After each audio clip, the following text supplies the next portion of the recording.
Let us be very clear. Hamas breached international law on the 7th of October. Hamas targeted innocent civilians in the most callous and inhumane manner, and their actions have been rightly condemned by right-thinking people across the world. But we should also be very clear. Israel has breached international law, not just on every day since October the 7th, but virtually every single day for decades. Israel occupies Palestinian land against international law.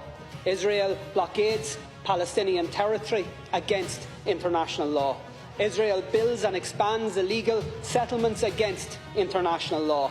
Israel enforces an apartheid system that restricts the movements of Palestinians and denies their fundamental rights against international law. And Israel regularly and systematically attacks and kills Palestinian civilians against international law. So the question that must be answered by all of us in political life is this: how does the world respond to flagrant abuses of international law? When it comes to the horrendous war crimes of Hamas, the response was very clear and very consistent.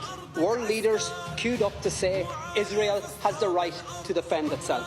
One after another repeated the words, the great and the good, including our government: Israel has the right to defend itself. Repeated in statement after statement, tweet after tweet, despite the full knowledge that those words have become contaminated.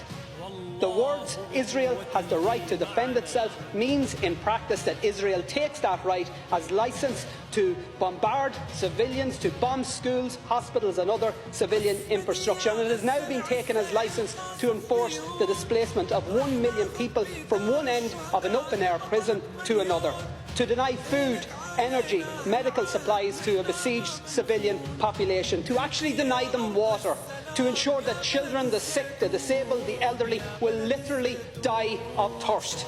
Israel has the right to defend itself has now become cover for Israel has the right to commit genocide right in front of our eyes. How come we never hear the words "Palestine has the right to defend itself"? Not when a humanitarian flotilla bringing essential supplies to Gaza is met with a military assault and the murder by Israel of 9 unarmed activists. Not when Palestinians march in peaceful protest against a legal blockade and are met again with a military assault and the murder of 300 of them. Not after the countless bombings of Gaza by Israeli forces. Not even when Israel targeted and murdered 4 little Palestinian boys playing football on a beach. And not when Palestinians were dragged from their homes and forced to watch as those homes were destroyed to allow for a new illegal Israeli settlement on lands that are clearly defined in international law as part of Palestine. And not after the countless offensive attacks by Israel against the people of Gaza or the West Bank have we heard anybody in this House or any Western leader utter the words "Palestine has the right to defend itself."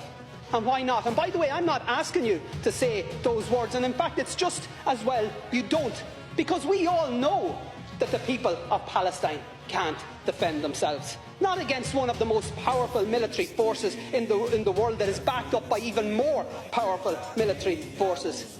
The truth is that the people of Palestine, just like the innocent people of Israel, don't need the international community to tell them that their leaders have the right to inflict more bombings, more pain, more suffering. They need the international community to say stop, to say release the hostages, to say stop the bombings, the siege, the slaughter. They need the international community to tell Israel to stop the blockade, stop the apartheid, stop the annexation, to stop the genocide.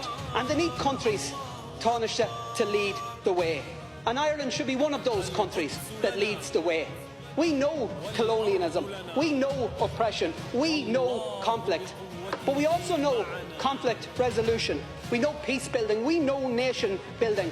And because of what we know, what our history has taught us, our call tonight must be clear: immediate, full and unequivocal ceasefires, and a decisive international intervention that leads to negotiations and to a lasting and just peace settlement, and to, at long last, to a free, sovereign and independent Palestine.